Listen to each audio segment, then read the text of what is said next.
Welcome to Oregon Voters Digest, the program that brings forward the social and political issues that are important to people living here in the Pacific Northwest. And now, your host, Bruce Broussard.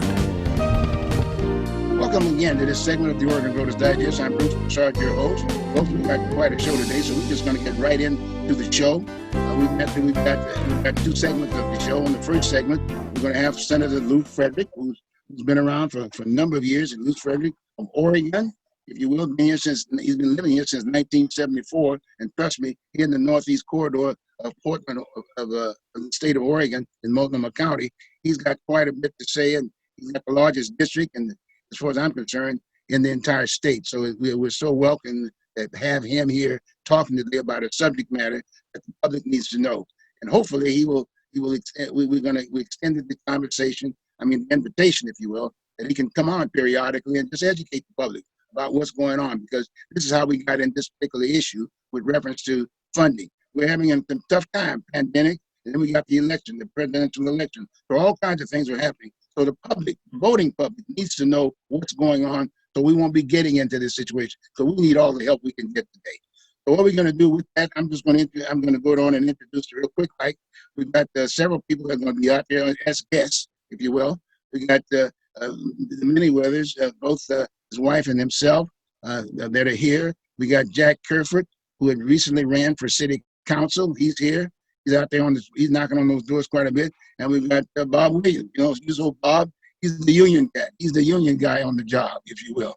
And so we got quite an array here. So that's going to be your guest. They'll be sitting out there listening to what you have to say, Senator. And then after that, we're just going to go on and we'll break. And then at second half hour, and we'll just discuss some of the things that the Senator has shared with us. So with that, I'm going to shift over to Bob. Bob, why don't you just give us a quick introduction with the Senator and just let him start talking, okay? Okay. Hey, thank you, Bruce. It's my pleasure to get an opportunity to talk with Senator Lew Fredrick. I've known him for quite a while. He's very active within his community. I should say the community, the state. And there are some things that are going on right now. There's some money that has been given by the state Senate for African Americans or for Black business owners and those that are affected by the virus. And I'm happy to have the Senator here to explain to us exactly how this came about and what and who should receive the funds. So with that, I'm just going to turn everything over to the Senator and let him educate us all. Senator, it's a pleasure to have you, and the floor is yours. Well, thank you, Bob, and thank you, Bruce, as well. I appreciate that. It's good to see you folks. We don't get a chance to see each other face to face anymore, do we? Well, face to face, just on these Zoom calls. I spend an awful lot of time on Zoom talking with folks. The issue and the thing that you told me about earlier was the CARES Act and the CARES money that was put together. $62 million was designated to go to African Americans in the state of Oregon. That didn't come about because someone just brought it up on their own. There were 151 organizations and people who petitioned the state, the Senate, and the legislature to use some of the money coming from the federal government as part of a CARES fund specifically for African Americans. And as someone put it, when all Oregonians have been in the same storm, but not everybody was in the same boat. And so we looked at how that was affecting different people and different groups of folks, and began to look at how we could deal with that. We needed to have some kind of situation, some kind of support for people who had been, frankly, left out before the virus hit. We needed to have some kind of support during the time when the virus was going full tilt. We saw some things take place. We saw, for instance, at the national level, a number of money coming in, but it was going through the banks. And in many cases, the banks did not have relationships with the Black businesses. They had relationships with a lot of white businesses, but they had long-term relationships, and they tended to give that money to those folks that they had known quite a while. So we looked at that issue.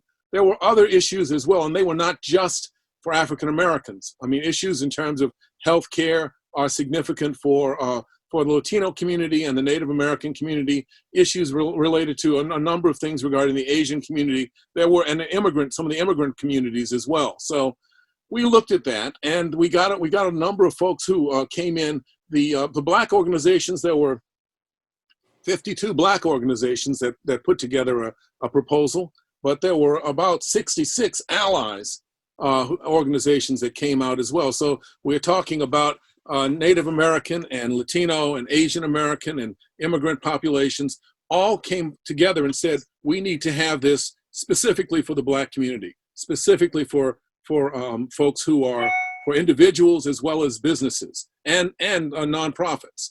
So that's exactly what started taking place. And I've got to say, you're late if you wanted to apply for something like this, because that's all done. They're not accepting any more applications. They have handed out money to African American folks in all 36 counties in the state.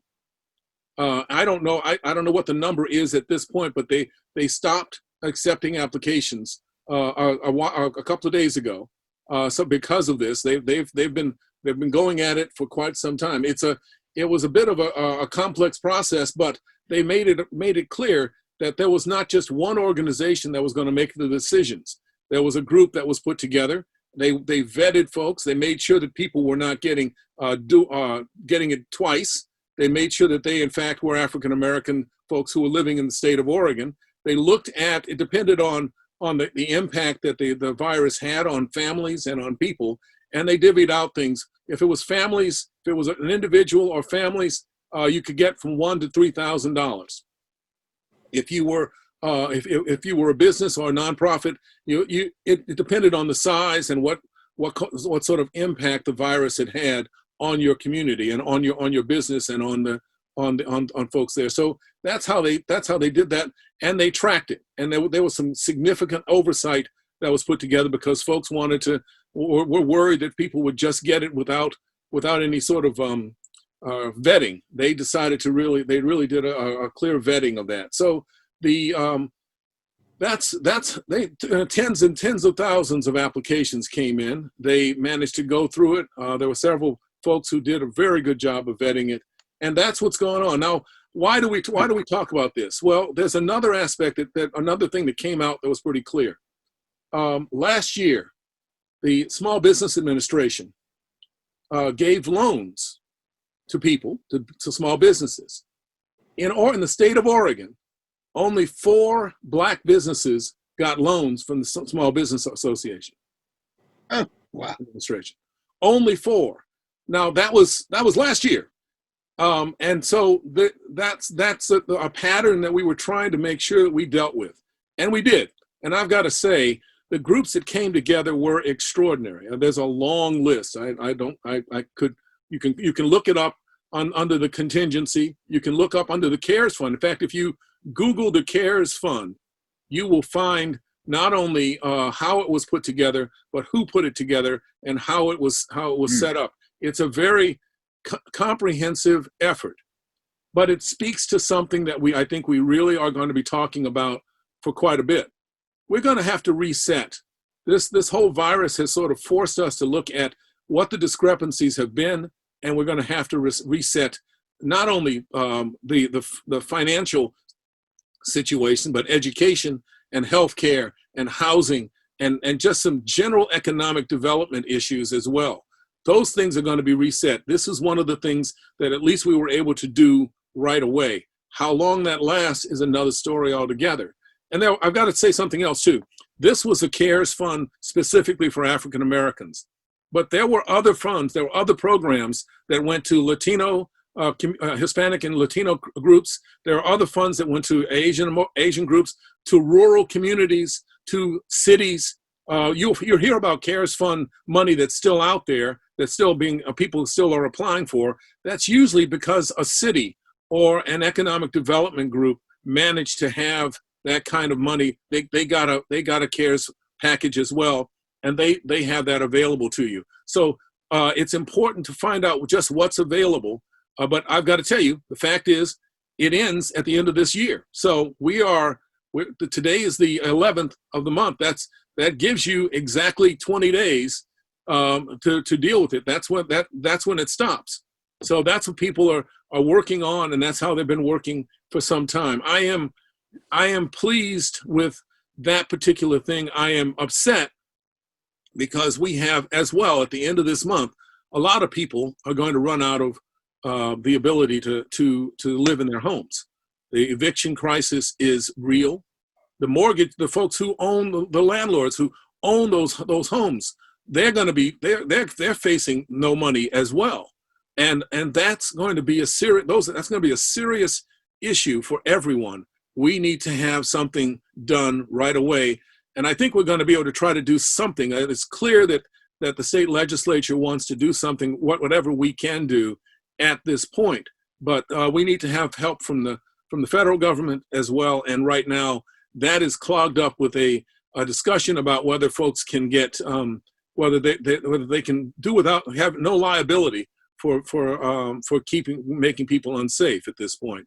So those are the kinds of things that we are that I'm dealing with. I'm dealing with a lot of other issues in education.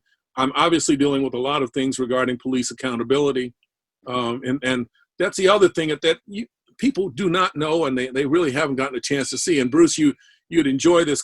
You and Bob would certainly enjoy this. The fact is, we now have what we call a BIPOC caucus. I don't know if you've heard about that or whether you've gotten a chance to talk with folks, but that's Black, Indigenous, People of Color caucus. When I started in the Oregon legislature in 2010, when I went to the Oregon legislature in 2010, there was Jackie Winters, Senator Jackie Winters on the Senate, African-American, glorious woman who was over there. And there was me in the House, just the two of us. I used to joke that when I went over to visit Jackie, we tilted the Capitol just a little bit. But the fact is, that's all that was there. In this last session, we had 9 people. We had 9 folks. We had 4 Latino, 1 Native American who happens to be in the district that I'm in, Tana Sanchez, and 4 African Americans. Janelle Bynum, Akasha Lawrence Spence, and Senator James Manning. So the 2 senators in the Senate, 2 Black senators in the Senate, and the 2 African American women in the House. Now Akasha is not coming back. She was only appointed to a position, but I've got to tell you, you better keep track of her, because she is a powerhouse. She knows her stuff, and she's ready to take on the world and has already done that. So keep good track of her. But we're going to have, I think it's 11 now, people of color in the Oregon legislature. That makes a difference, because those folks, many of us are going to be chairs of committees. We're certainly going to be able to vote and bring positions up. And there's a lot of changes.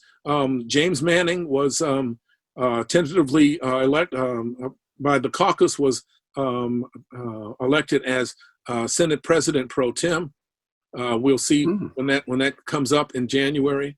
There's a number of discussions. I don't know what's really going on in the House. I know that Janelle Bynum put herself up forward as a Speaker of the House, but I'm not sure where that's going to go at this particular point. She is also a powerhouse. If you haven't talked with her and you haven't been around her, you need to know her, meet her, and find out what she's going to do, because she's going to do a lot. She's not going to let anything get in her way. She's my representative. Is that right? I always say, and for a couple of the folks who understand this, she is a typical FAMU grad. She really, Florida A&M. Right. She is definitely from Florida A&M. But she's ready to take on the world. So we have a lot of folks ready to go, and we're doing something else that I think is important. And and I don't know the number yet. I'm still trying to get a solid number on this. I think somebody did a story on this recently, but we have now 3 African-American mayors in the state of Oregon. Mm-hmm. Mm-hmm. And 2 of them large cities, Albany, Gresham, Mm-hmm. and then Tim Hall. Tim Hall is the mayor of Garibaldi now. Yeah. But there are also school board members and city council members and judges in places like all up and down the I-5 corridor and over in Eastern Oregon and along the coast. So we have folks who have decided to take on the world, and not just African-American folks. We now have Native American people who are running for office and winning or getting very close, and they're not giving up. We have Asian and Pacific Islander folks who are doing that, and the Latino community has decided that it is time for them to step forward, and they are stepping forward big time. Mm-hmm. There's a good reason for that. Let's be real clear. 40% of the students, public school students in the state of Oregon, are students of color. So their parents are out there too, and they are willing to. They're voting. They decided that this is the time for them to get ready and vote, and they're doing that. So, and they're running for office, and they're understanding what that means now. And they're going and not talking with their neighbors and saying, I think I can do something to lead. So what we're seeing is the result of this kind of a change that's taken place. And the CARES Fund is a classic example of that. Okay, real quick, Senator, real quick, a couple questions, Bob. Hold just for a second.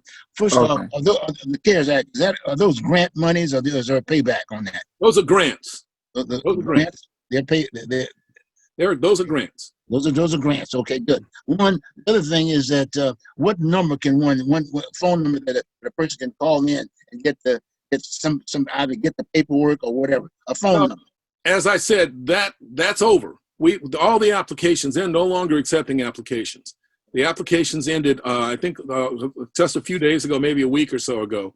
They stopped accepting applications. I think they got somewhere. I know that they had at least 25 to 30,000 at one point. I can give you a quick. In 4 days, they got over 7,000 applications. Right. In 4 days, yeah. And 48. They got about 48 nonprofits within that 4 days as well. So, and you're talking about $500 to $3,000. That and 62 million. That doesn't go very far. Well, but that was just the first 4 days. Yeah. Well, and the first 4 days we expected quite a few. I was trying to get the number, but I frankly found myself dealing with a number of other things today, so I wasn't able to get the solid number on that. But know that, but you should, if you are in the city of Portland, if you're in the city of Gresham, you should check to see whether there are CARES funds available for businesses, because those numbers are still going on. I don't have those particular numbers, but I know that there's still some money available via the CARES money in those places, in those areas. Right. There's one right now that one can Google, because it said that it's going to start this coming Thursday, and that is $2,500. 25. It was just on the phone. Well, and there are other groups that have also stepped forward to raise money for particular communities as well. Okay. So you should recognize that that's the case too. They aren't associated with the CARES Fund, but people recognize that people were having trouble, and not just in terms of money, but let's be real clear, we have a food crisis going on, right. and if anybody who looks at anything, who goes outside at all in the city of Portland, knows that we have a housing crisis going on, and we have some people who are doing some things. This is an unabashed plug, but I'm on the board for the Bybee Lakes Center, which is right now doing extremely well. It's doing exactly what we wanted it to do. It is there's people are bringing are coming there. They are getting themselves together with their families.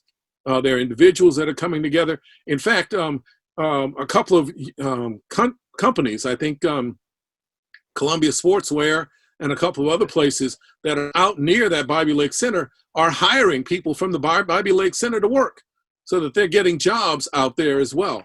TriMet has put together buses so that people can get back and forth. They have an intake thing that you have to go through, but they're bringing in some of the folks who have been sleeping out on the street and getting them together right now. So people are trying to find something that they can do to make a difference for their neighbors, because that's who these folks are. They are your neighbors, and we're trying to get something done there.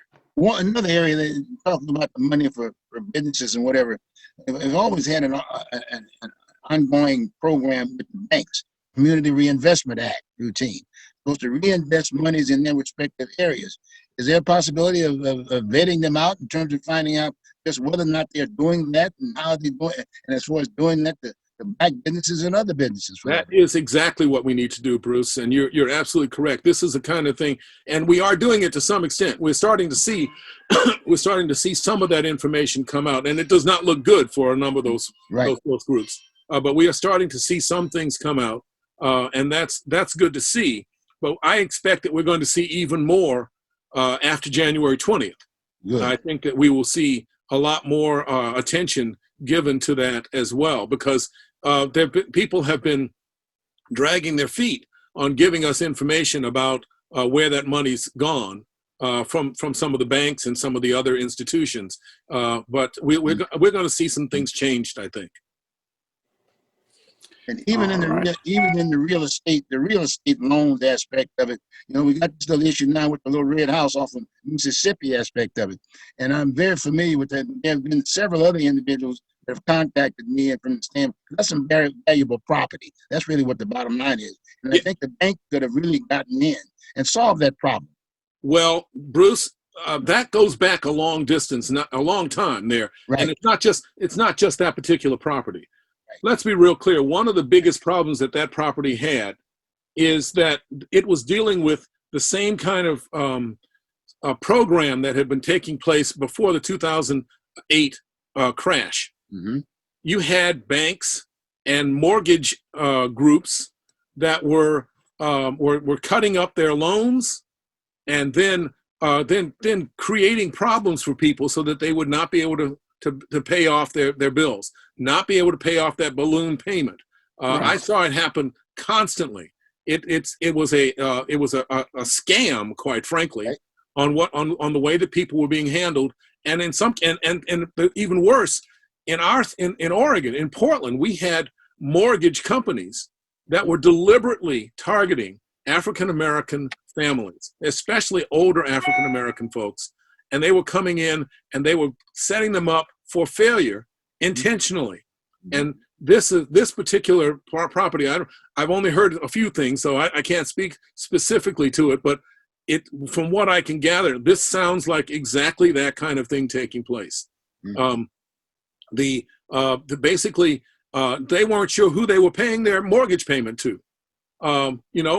If that's the case, that shows that's the kind of stuff that was going on before the 2008 crash. Added to that, you had people who were glorifying the idea of flipping houses.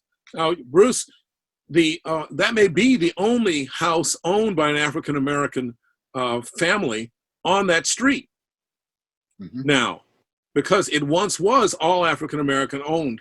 But the folks who owned those properties at that time couldn't get loans. The banks would not give them loans because they didn't see it as a promising area. So they didn't want it. They give them loans, but they make the interest rate so ridiculously high, no one could afford it. So, but now there's only, I think there may be one other property, and that's the it's the Masonic Temple, the Masonic Lodge, up there on the corner of Fremont. They've been fighting for quite some time. I think they own that property there too.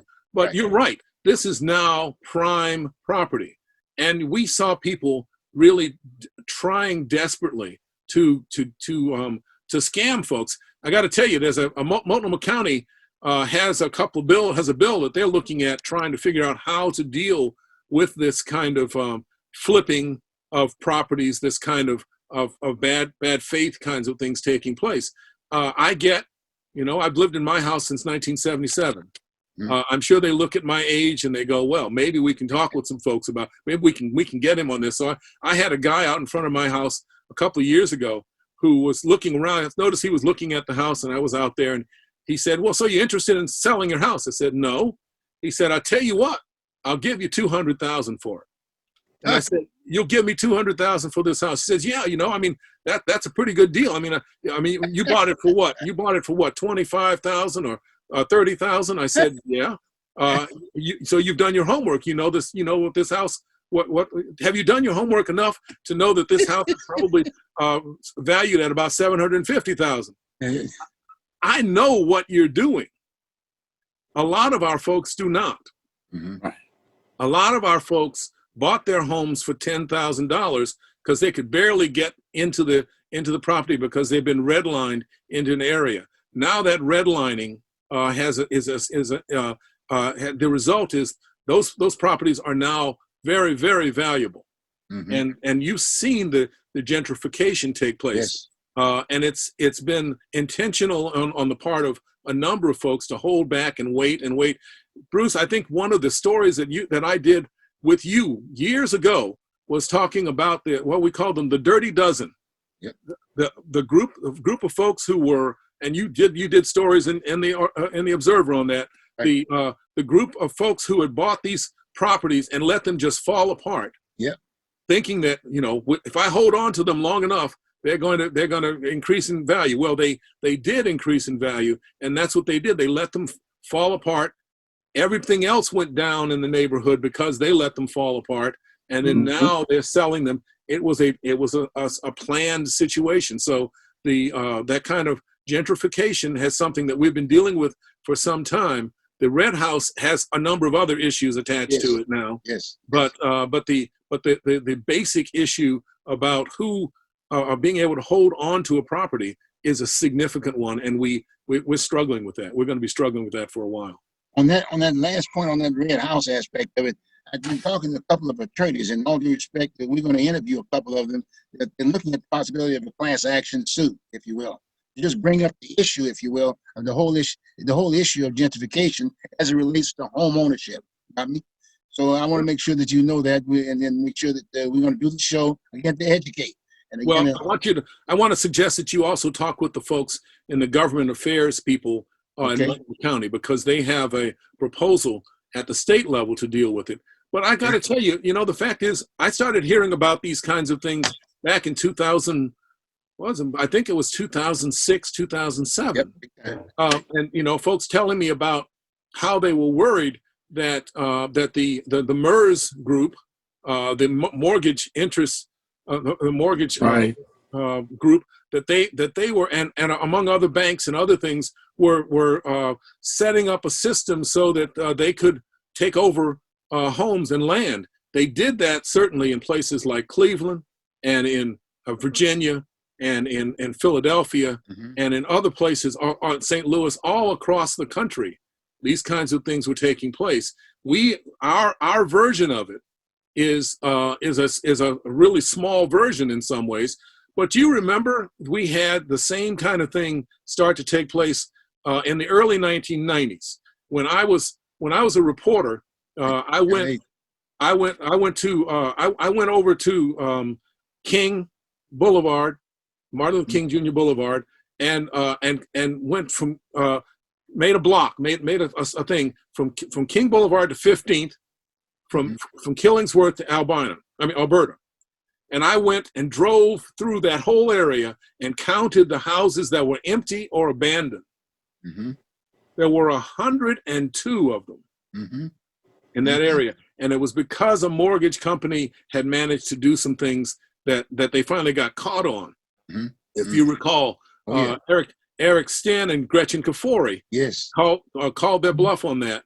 That's the kind of thing that took place. Well, we have our own version. We had our own version of that in 2008, and we have the remnants of that kind of thing taking place right now. We got a lot of history on that, like you said, and thank you for doing that piece, because remember that's that company, Dominion. Remember? Yeah. Oh yeah. The Dominion aspect of it, and we were really trying to push it. But the other big boys are behind the scene, if you will. Oh yeah. Still looking at that property, and as you know, we tried to develop it when I was at the paper over there. We put together District 18 purposely for that, remember? And then we had a fight for that. But thank you, by the way, Lee, for helping us out on that part. Well, now that you bring up something, I want you to people to be real careful about take good thoughts on and watch carefully. Okay. The 2021 legislative session will also be the session where we redistrict the state of Oregon. Yes. Right. And we very likely will have another one more congressional district as a result of this. Yes. So where will that be drawn? How will we draw the district for that? That's a question that we don't have an answer for. But I've got to tell you, in my district here, I've got the Hasselo on 8th. I don't know if you know where that apartment complex is. You do. You just didn't know that's what it was called. It's right there at the Max tracks between 9th and 7th. Look, hold at that point there. In fact, we're going to invite you on, and we'll continue there because we're going to have to go on and take this break now, okay? All right, that's fine. All right, my friend. Again, thank you very, very much for being here with us, Senator. We appreciate it. Keep up the good work. You're doing a good job. Fantastic. Thank you very much. Thank the people who voted me in. I appreciate that. Thank you very much. We'll be right back, folks. We'll be right back with you for the second half.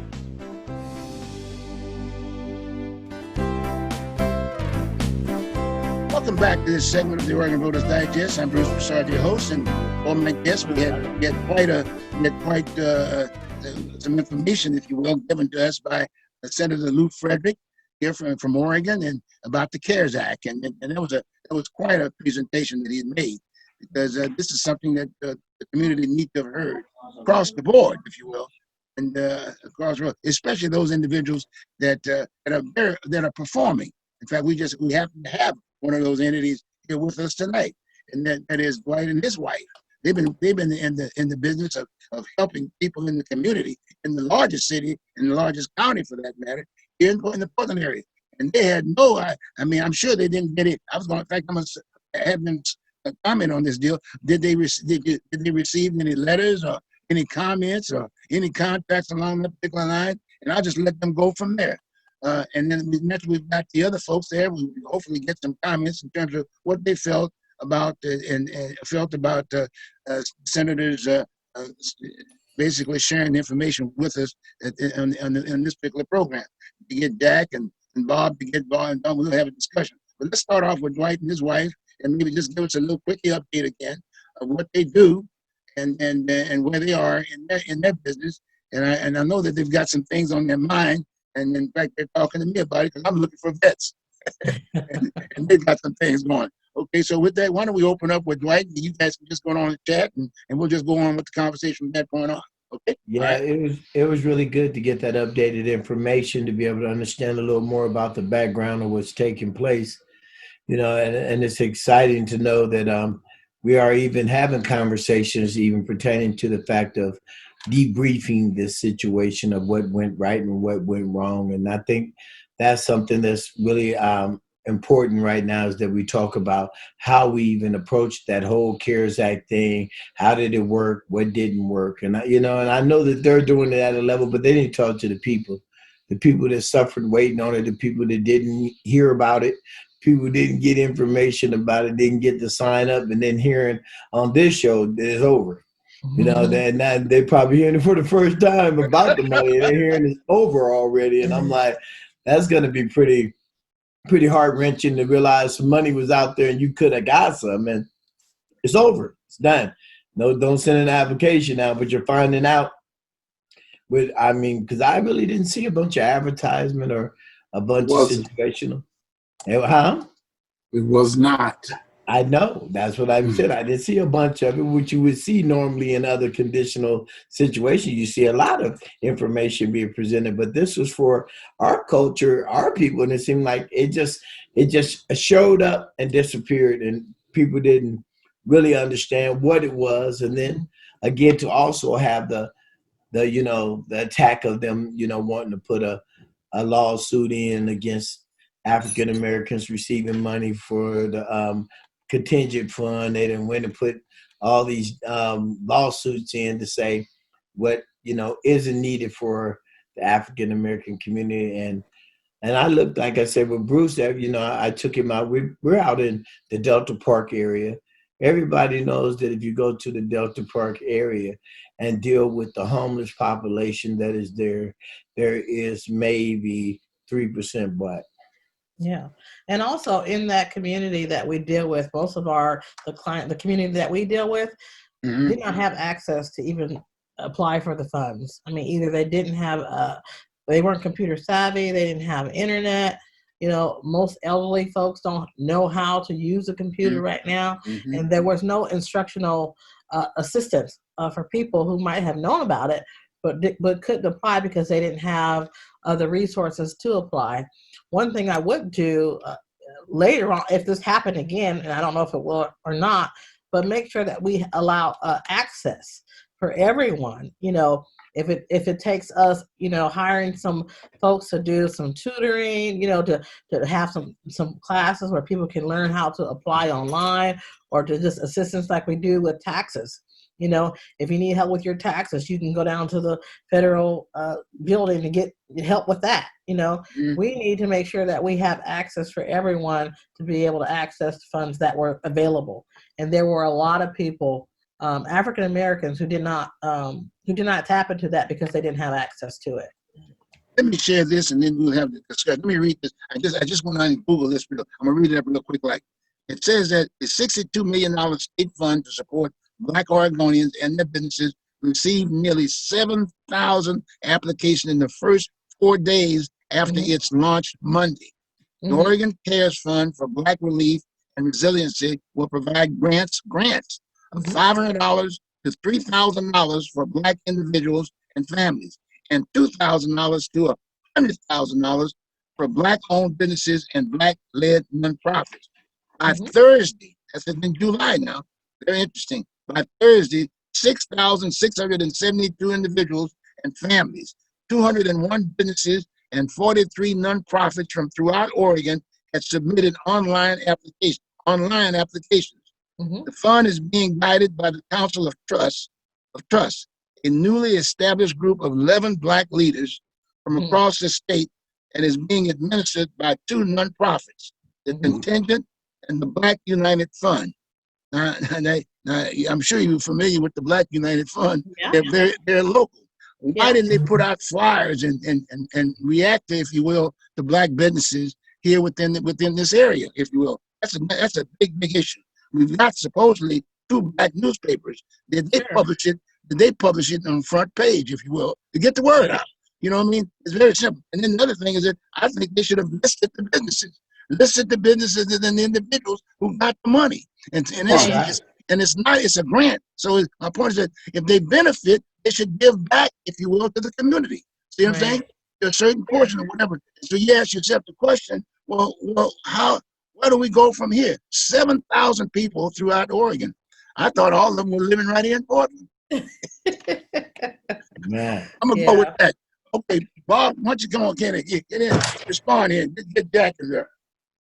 Well, you know, it was a couple of things that when I was looking up and trying to get in contact with the senator, I started to do a little more research regarding this. And one of the things that I found is that there's a lack of communication from government who has the funds and is giving it to someone else to distribute it for them. There's a lack of communication between those two to the public, other than those that are in the know. Now, you tell me how a homeless person, or a person that's living on the street, or a person that is without a job, that's trying to keep his apartment but can't afford to pay for cable, is supposed to find these things out. If it's not on the news, it's not being distributed by flyer or something to the neighborhood, they're not being all inclusive. And therefore, it's the same old thing. Just like when the government gave out its funds, his friends got it, i.e. those big businesses and those in the know, they got the money and they ran out. And this is the same thing that's happening now. It's a good idea. It's just a bad way divulging the information to the public. And I found out when I found out about this last week, to think that between Tuesday and today, all the funds are gone.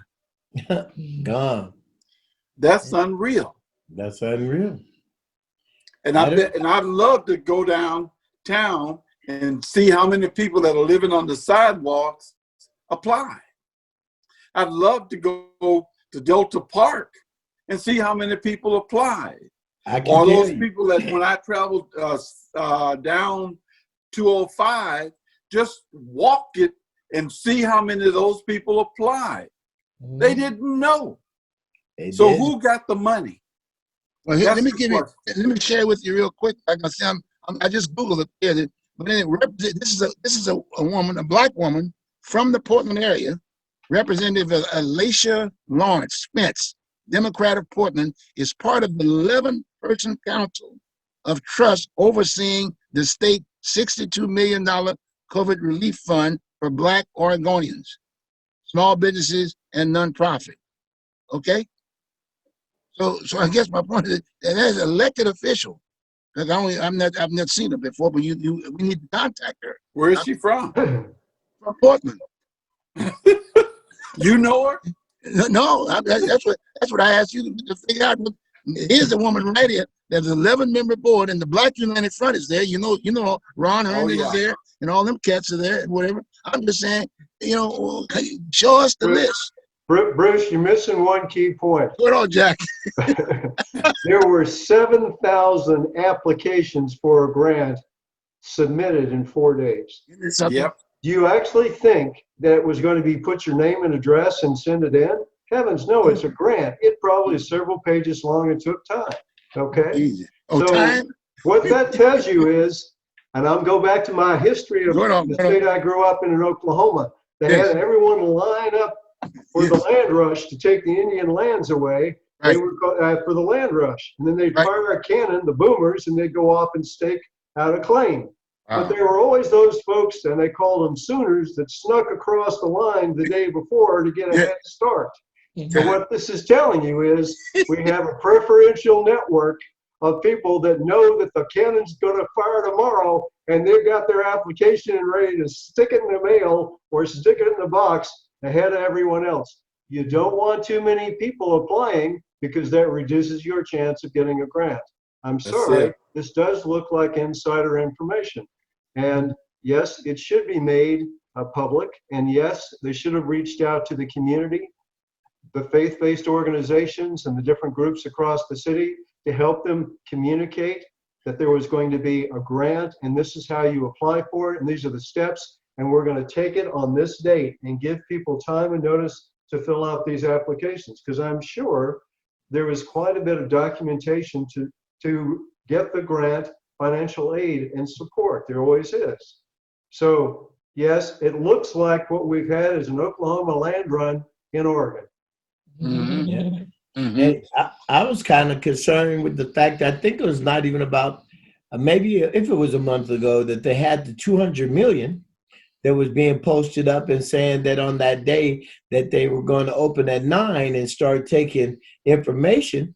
And man, by 9:05, they said they gave away 200 million. I was like, 9:05 in 5 minutes, you gave away $200 million. How did you do that? I'm like, well, that's better than let's make a deal. That's amazing. I was like, so I'm on the phone and first it ringed and the next time it was just nothing. And then I get a thing saying, it's full. They're done. It's over. 200 million gone in 5 minutes. Wow. That's not a system. That was crazy. I said, something's wrong with that. That's right. You know, something else I might add is that in the Tribune, that's kind of like where you got the good hit. And this article was written on December 2nd of this year. Right. Okay. And basically it was a judge denies injunction for Black Oregonians Relief Fund, meaning two entities that filed suit in August. They had applied for the monies. Well, you do understand what day we're talking about here today. We just got through talking to the senator aspect of it. But my point is that there was two people that applied for it. A white guy who was a lumber guy back down south somewhere. And then there's a local person, and I just happen to know this woman. She happens to be Latino, okay? And the interesting thing about that is that she applied for the money too and basically talked to the same deal. But the thing that gets me is that the divide between the black and the brown. See, that's the thing that got me about this particular article. Why did the Tribune here in the Portland North in this paper, the Tribune is all over the state for that matter, but why did they put this article in this community? Because we got this whole issue with the national deal. All of a sudden, the national folks got involved, and it just so happened that the person who basically got in there in this article, as I looked at it, the Logan guy was the guy named Ted Hout, who had helped organize meetings for the occupiers of the Malaria National Wildlife Refuge. Now you remember that one? Remember him? Okay, so now we're in this made national news. I saw this on national news, if you will, and it just really got me when I saw that piece. And it got her involved in this. And in all due respect, she didn't have this background. I mean, but the fact of that is, the lawsuit was in August, way back when. Why did, again, the Tribune, why didn't it that bring this piece up during that particular time? And even the local Oregon Broadcasting, OPB, they did the same thing along that particular line. So here we got an article, but at the same time, as you said, the senator said, well, they closed the thing up 2 or 3 days ago. 2 or 3 days ago. Well, that's a lot of money. And then, but the perception is that if 7,000 blacks applied and got the grant aspect money, people are going to be, again, here we go again, fuel in the fire about pushing the whole issue of race. And then we've got a qualified entity that we've got on the show today, he and his wife, doing good work, awesome work, across the board. I mean, not just for black folks, but folks across the board, people who are hungry and whatever. We don't have that many blacks living in the state of Oregon anyway. So the name of the game, you're going to have to deal with the majority community. And so we're looking for those individuals that we can talk about assimilation. We got black faces that are actually feeding white folks. I'm putting it in this straight up kind of a situation. And so I'm asking the question, who got the grants? Because just like Jack was saying, with that grant deal, that means free money. That's why I wanted the senator to make it. It was free money. See, and then you ask yourself the question: who's writing the checks? And did they really vet these folks? I mean, there should have been some kind of a payback to community. Maybe just feeding your neighbor or something like that aspect of it. I'm not asking for them to pay it on the taxes, but them something. Say, as one would say, that they're going to help other people too, if you will, so we can get out of this whole pandemic thing. So we got some work to do. And Dwight, seriously, Google that piece, and in that Google you'll find application, and then look at and really go out there and put an application in for your business, because I know about the project that you're thinking about doing. I think it's an excellent idea. And the fact of the matter is, and it's in the Portland metropolitan area, and the city and the county are struggling, trying to figure out what they can do, and they got all kinds of money aspect of it. But your idea is excellent. So please go on and make that. Hopefully you and your wife will put something together real quick. Like give them a call. I'm saying you can do it online too. By the way, you can do it online. Ask them for an application real quick and throw it in real quick. And by the next time we get together, won't be this Friday coming up, because Steve's got some other things going right now, but that'll give us enough time to put this piece together. I'll get in touch with those 2 attorneys that I know, and Jack and Bob, and, we'll just all kind of get together and get a chance. We'll talk to one another and see what we can do, and try to get in touch with this representative. So we might be able to get her on to ask her the question. Well, okay, fine. You were one of the 11, and you were a representative for the city aspect of it. So what are the benefits? Who got the money? I mean, how many people got it here within your area, in your district? Who got the money? How many families did you feed? That type of thing. Okay? Going on. Bruce, Bob? is a quick question. How many black people are in the state of Oregon? Well, that's why I said they're all here in Portland. So I'm going with is it 40,000 or 50,000? Maybe 60? I thought I was 25,000. That's what I was kind of like. Oh, it's more. Well, that was. Yeah. Well, let's just, if it's only 25,000, that means that 95% of the people in the state of that are Black in the state of Oregon got $3,000. Do what now? Let's say if it's 25,000 Black people in the state of Oregon, they had $62 million to give out. Right. That means that about 20,500 people got money, which would mean that that's close to what, 85% of the people. Yeah, but they listed So- the businesses. They So listed something people is that got wrong with these figures. I guess they Yeah. think that most of us wasn't bankers or can add and subtract. You know, they have to show where did the money go, because it's anywhere from $500 to $3,000. So we know everybody didn't get $3,000. Okay, Bob, here's a number for you. According to my Google search, Right. there are 77,900 African Americans in Oregon. Okay. Okay, and then 20,666 of them would have gotten $3,000. Right. So that's one. That would be just close, a little bit close to a third of the people in the state.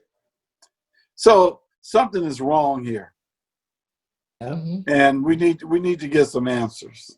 We're not trying to dig up dirt. We're trying to get some facts so that our people will begin to understand what they need to do to be included rather than excluded.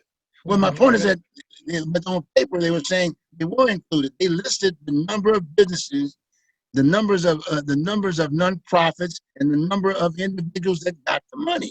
See, all I'm just saying, the only thing we just don't have the names. we don't have the legitimacy of it all. That's all. I mean, we don't know where the money went. That's what I'm saying.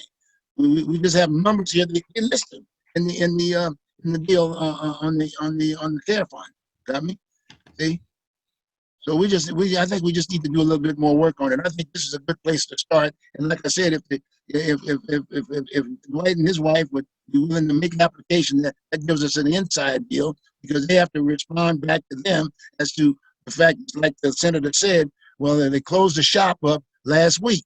Well, there was still enough time to put the word out. I mean, so we want to know. He also said something else, Bruce. He also said that there's other CARES Acts that are going on around the state and in Portland. So Portland, I know, has one that's just for Portlanders. We need to find out what's going on there. Yeah. They got one for $2,500 right now, and it closes. It starts this Thursday coming. Well, what's the criteria? No, but I'm just sharing with you. Yeah. I just got that information, from the standpoint of just Googling it, this, that, and the other. See, that's a start. My point. So where's the $2,500? They said, come Thursday, you can put in your application in for another grant for $2,500, and then it's going to close. It's going to close just right around the corner. It's going to close. I think it said 21st. I had it down here, $2,500, and it was going to close on December 2nd. Let's see. Yep, December 2nd was when they were going to do this piece. I mean, hold up. Here's go right here. Yeah, $2,500 relief grant, blah blah blah. Business and for businesses, small businesses in East Multnomah County, and you can apply Thursday for new relief fund. Okay, from new $1 million. They picked up $1 million and $2,500 for East Portland. Blah blah blah. Small restaurants. So is that a grant or is that a grant? a loan? That's a grant. No, that's a grant. That's a grant. Okay. See? So that whole care deal, that's a whole different ballgame. See, but they've got to educate the public about it and really go out to legitimate businesses like Dwight and his wife. And that's a very, very, so now we can talk about counting on making sure that we are responding to some of the issues that we have here in the city of Portland.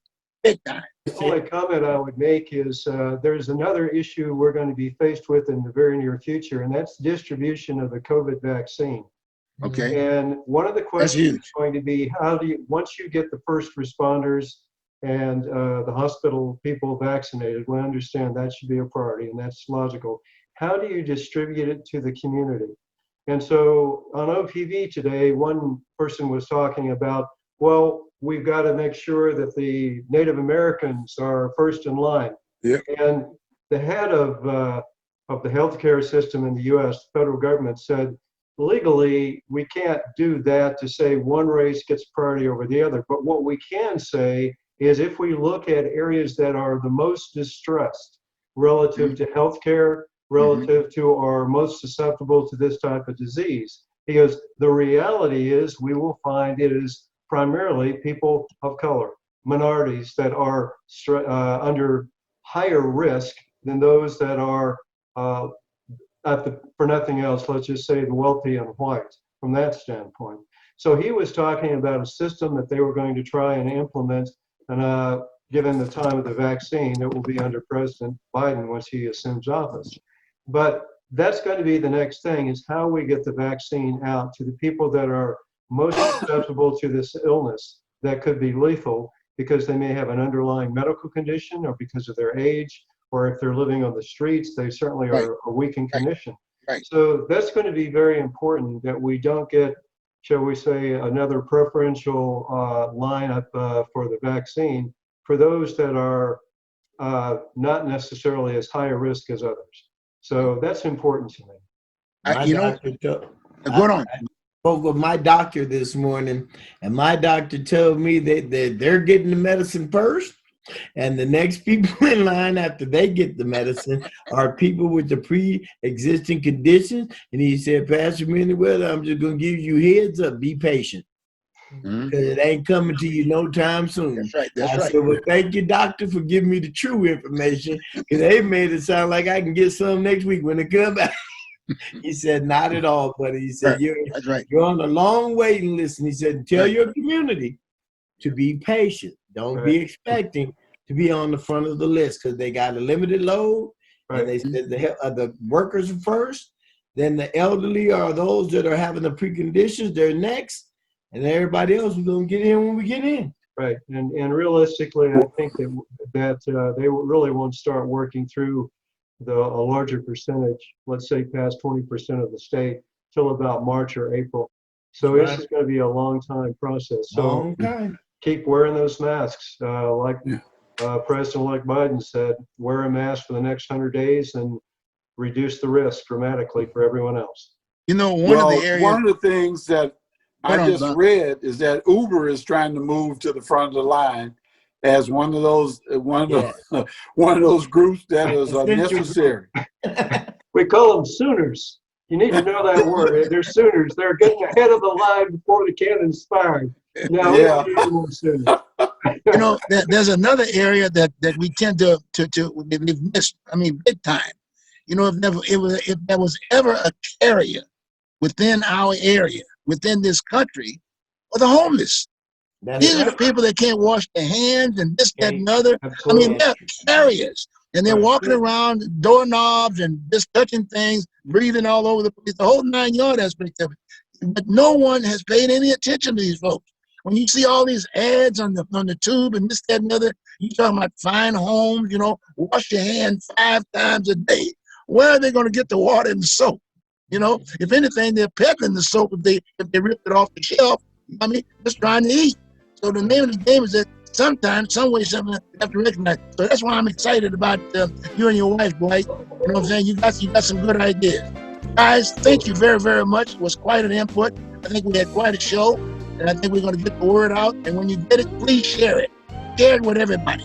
And please get that application and put that application in there as soon as you can, right? You and your wife. You guys have a good one. Enjoy your day. Have a great one. And be safe. And as Bob said, wash your hand and wear your mask. All right, Big Rob, Big Shot Rob. I'm going to call you Big Shot Bob. You make that big shot at the end. Hey.